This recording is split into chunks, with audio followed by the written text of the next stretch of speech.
Movie के शुरू में हम अलाइजा नाम की एक लड़की को देखते हैं। वो इशारों से बात करती थी क्योंकि वो बोल नहीं पाती थी, क्योंकि बचपन में किसी ने अलाइजा को टॉर्चर किया होता है, जो हमें उसकी गर्दन पर चोट के निशान देखकर के पता चलता है। असल में किसी ने उसके गले का एक पार्ट निकाल लिया था, जिसकी वजह से वो डक हो गई और कभी भी बोल नहीं पाई। अलाइजा का इस दुनिया में कोई भी नहीं था, वो बिल्कुल अकेली थी। उसके पड़ोस में जाइल्स नाम का एक आदमी रहता था और वो आदमी अलाइजा को बिल्कुल अपनी फैमिली की तरह ही ट्रीट करता था। साथ ही वो एक काफी एक्सपर्ट पेंटर भी था। वहीं अलाइजा एक रिसर्च लैब में सफाई का काम करती थी। वहीं पर अलाइजा की एक फ्रेंड भी होती है जिसका नाम था जेल्दा। वो अलाइजा के काफी क्लोज भी थी और उससे बहुत ज्यादा प्यार भी किया करती थी। वहीं दूसरे लोग अलाइजा को बिल्कुल भी पसंद नहीं किया करते थे, उसे बेवकूफ कहते थे, उसे हर्ट किया करते थे।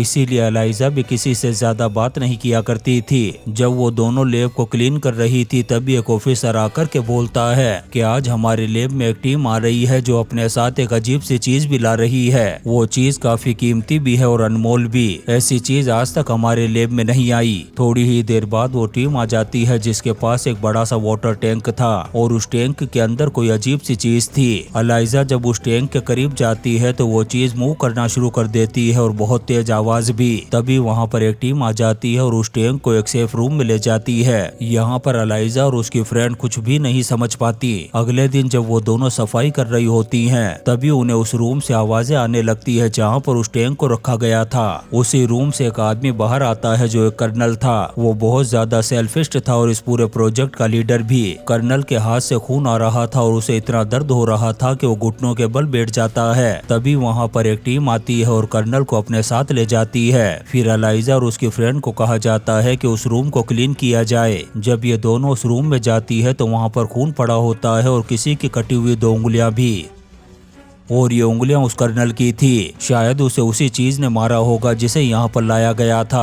अलाइजा उन उंगलियों को एक पैकेट में रख देती है, जबकि अलाइजा की फ्रेंड किसी को बुलाने के लिए चली जाती है। तभी अलाइजा देखती है कि वहाँ पर एक बड़ा सा वाटर टैंक है जो कि ग्लास से बना हुआ है। जब वो उसके करीब जाती है तो उसके अंदर एक अजीब सा क्रिएचर होता है जिसके इंसानों की तरह ही 2 हाथ और 2 पाँव थे। जब अलाइजा गिलास पर हाथ रखती है तो वो क्रिएचर भी उसी जगह पर हाथ रख देता है। तभी वहाँ पर अलाइजा की फ्रेंड और एक आदमी आ जाता है। तब वो क्रिएचर पानी में पीछे हट जाता है। अलाइजा को पता चल गया था कि पानी के अंदर क्या चीज है, इसीलिए अगले दिन वो लंच टाइम पर उसी जगह पर जाती है। वहाँ पर एक काफी बड़ा पुल होता है और वो क्रिएचर उस पानी के अंदर था। अलाइजा उसी पुल की वॉल पर बैठ जाती है और वो अपने साथ एक अंडा भी लेकर के आई थी। वो उस अंडे पर स्मूच मारती है और आवाज पैदा करती है। उस आवाज को सुनकर के वो क्रिएचर पानी से बाहर आ जाता है। उसे देखकर के अलाइजा अंडे का छिलका रिमूव करती है। अलाइजा अपने हाथ से वो अंडा उसे देना चाहती थी, लेकिन वो क्रिएचर उससे डर रहा था, इसलिए उसके करीब नहीं आता। तब अलाइजा उस अंडे को वॉल पर रख देती है। तब वो क्रिएचर उस अंडे को लेकर के पानी में चला जाता है और इसके बाद अलाइजा भी वहाँ से बाहर चली जाती है। इसके बाद अलाइजा और उसकी फ्रेंड को वो सेल्फिश कर्नल बुलवाता है जिसकी उंगलियां उस क्रिएचर ने काट दी थी। वो दोनों से कहता है कि तुम्हारी ड्यूटी सिर्फ उस लैब को क्लीन करना है और सफाई हो जाने के बाद तुम वहाँ पर 1 सेकंड भी नहीं रुक सकती, क्योंकि उस लैब में जो क्रिएचर है वो बहुत ही ज्यादा खतरनाक और गंदा है। हम उसे एक बहुत ही ज्यादा गंदे कीचड़ से उठा करके लाए थे, इसलिए तुम्हें भी उससे दूर रहना चाहिए। मगर अलाइजा उसकी बात नहीं मानती और अगले दिन फिर से लंच टाइम पर वहाँ पर चली जाती है। और आज वो अपने साथ एक म्यूजिक सिस्टम भी लाई थी आवाज पैदा करने के लिए। वो उस म्यूजिक को प्ले कर देती है, साथ ही दीवार पर एक अंडा भी रख देती है। थोड़ी ही देर में वो क्रिएचर पानी से बाहर आता है और म्यूजिक सुनने लगता है। अलाइजा ने जो अंडा रखा था वो उसे भी खा लेता है। असल में वो दोनों एक दूसरे से इशारों में बातें करने लगे थे। वक्त के साथ साथ ये सिलसिला बढ़ता जाता है और वो दोनों एक दूसरे के दोस्त बन जाते हैं। अलाइजा उसकी फ्रेंडशिप से काफी खुश होती है क्योंकि वो इस दुनिया में बिल्कुल अकेली थी। अब वो रोजाना लंच टाइम पर उस रूम में जाने लगी और उसके साथ टाइम स्पेंड करने लगी। साथ ही वो दोनों इशारों में बातें भी किया करते थे। एक दिन वो दोनों बातें कर रहे होते हैं, तभी वहाँ पर डॉक्टर आ जाते हैं जो इस क्रिएचर के ऊपर अपनी रिसर्च कर रहे थे। वो डॉक्टर से छुप करके उन्हें बातें करता हुआ देख लेते हैं, जिससे वो समझ जाते हैं कि एलाइजा और उसकी क्रिएचर के बीच में कोई रिलेशन बन चुका है। लेकिन एलाइजा के सामने वो ये बात शो नहीं करते कि उन्होंने उन्हें देख लिया था। ये डॉक्टर्स साइंटिस्ट भी थे जो अमेरिका के लिए इस क्रिएचर पर रिसर्च कर रहे थे, लेकिन अंदर ही अंदर ये जर्मन के एजेंट भी थे, यानी कि जासूस, क्योंकि दोनों कंट्रीज के बीच कोल्ड वॉर चल रही थी। इसीलिए दोनों कंट्रीज एक दूसरे की पॉलिटिकल और साइंटिफिक एक्टिविटीज पर नजर रख रही थी।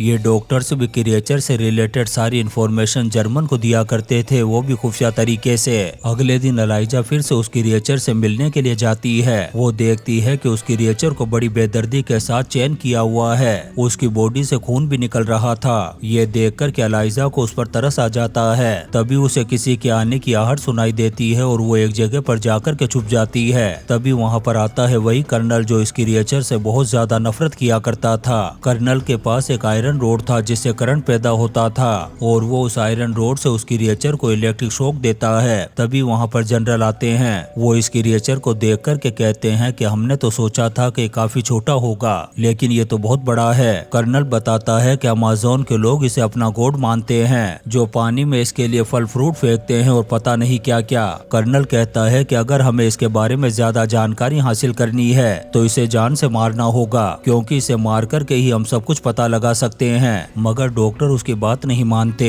और कहते हैं कि अगर हमने इसे पानी में नहीं छोड़ा तो ये मर जाएगा। फिर वो उसे पानी में डाल देते हैं। डॉक्टर उस कर्नल से कहते हैं कि आप इस क्रिएचर को नहीं मार सकते। तब कर्नल कहता है कि मैं यहाँ का लीडर हूँ, मेरे पास सारी अथॉरिटी है, इसलिए मैं कुछ भी कर सकता हूँ। वो अपने आदमियों से कहता है कि जल्दी से इस क्रिएचर की चीर फाड़ कर दो। डॉक्टर्स को ये सुनकर के काफी दुख होता है, क्योंकि वो नहीं चाहते थे कि ये मारा जाए। हालांकि वो जासूस है, लेकिन उससे पहले वो एक इंसान है। एलाइजा भी इन सारी चीजों को वहीं पर छुप कर के देख और सुन पा रही थी। उसे ये बात काफी हर्ट करती है। एलाइजा घर आने के बाद ये सारी बातें जाइल्स को बता देती है, क्योंकि वो बहुत परेशान थी कि कहीं सच में वो उस क्रिएचर को न मार डाले। वो एलाइजा से कहता है कि हम उसे नहीं बचा सकते, क्योंकि जिन लोगों की कस्टडी में वो है वो बहुत ज्यादा पावरफुल है और हम मामूली आम इंसान हैं, हम उनके आगे कुछ भी नहीं। इतना कहकर के जाइल्स वहाँ से चला जाता है, लेकिन एलाइजा बहुत ज्यादा दुखी थी। लेकिन थोड़ी देर बाद जाइल्स वापस आता है और एलाइजा से कहता है कि मैं तुम्हारी मदद करूंगा उस क्रिएचर को बचाने में। ये सुनकर के वो बहुत ज्यादा खुश हो जाती है। यहाँ पर ये दोनों प्लान बनाते हैं कि कैसे भी करके वो उस क्रिएचर को उस लेब से बाहर निकालेंगे।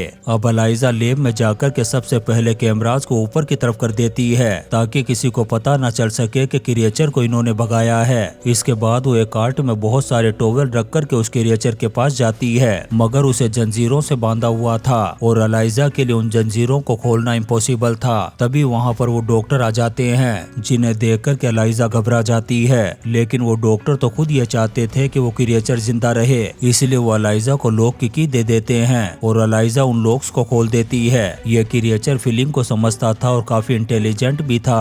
एलाइजा उसे कार्ट के अंदर रखती है और टनल के जरिए से बाहर आने लगती है। उसकी फ्रेंड जेल्दा को भी पता चल गया था कि वो किस मिशन पर है। वो एलाइजा को रोकने की कोशिश करती है और कहती है कि तुम ऐसा नहीं कर सकती।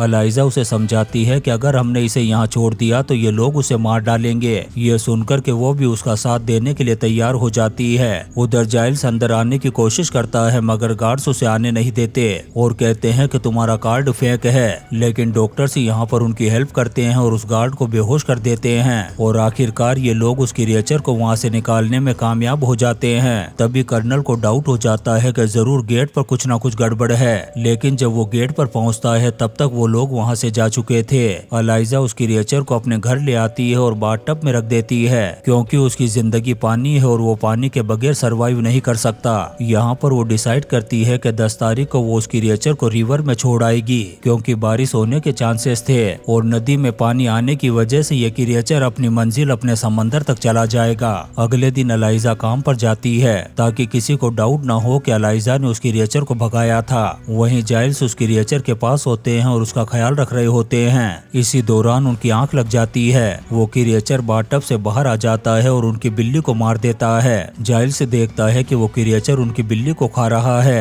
वो उसे ऐसा करने से मना करते हैं, लेकिन वो वहाँ से भाग जाता है। साथ ही उसने जाइल्स के हाथ को इंजर्ड भी कर दिया था। एलाइजा जब घर पर आती है तो देखती है कि वो क्रिएचर वहाँ पर नहीं है। एलाइजा घर से बाहर जाती है और उसे ढूंढ करके वापस ले आती है। अब क्योंकि वो क्रिएचर फीलिंग्स रखता था, इसलिए घर आकर के उसे शर्मिंदगी होती है। वो जाइल्स के सर पर हाथ रखता है और उसे इशारा करता है कि तुम भी मेरे सर पर हाथ रखो। अगले दिन जाइल्स देखता है कि उसकी चोट बिल्कुल ठीक हो गई है, साथ ही उसके सर पर बाल भी आ गए थे। वक्त के साथ साथ एलाइजा और उस क्रिएचर की दोस्ती प्यार में बदल जाती है। वो दोनों एक दूसरे से बहुत ज्यादा प्यार करने लगे थे, एक दूसरे से काफी क्लोज भी थे और काफी करीब भी आ चुके थे। उधर जनरल कर्नल को धमकी देता है कि अगर तुमने उसे जल्दी नहीं ढूंढा तो तुम्हारी नौकरी चली जाएगी। ये सुनकर के कर्नल काफी परेशान हो जाता है। उसे डॉक्टर्स पर डाउट होता है कि जरूर उसे उन्होंने ही भगाया होगा। अब कर्नल डॉक्टर के घर के पास जाता है। वहीं डॉक्टर भी बाहर आकर के दो लोगों से मिलते हैं। वो दोनों आदमी डॉक्टर पर गोलियां चला देते हैं, मगर कर्नल उन दोनों आदमियों को मौत के घाट उतार देता है।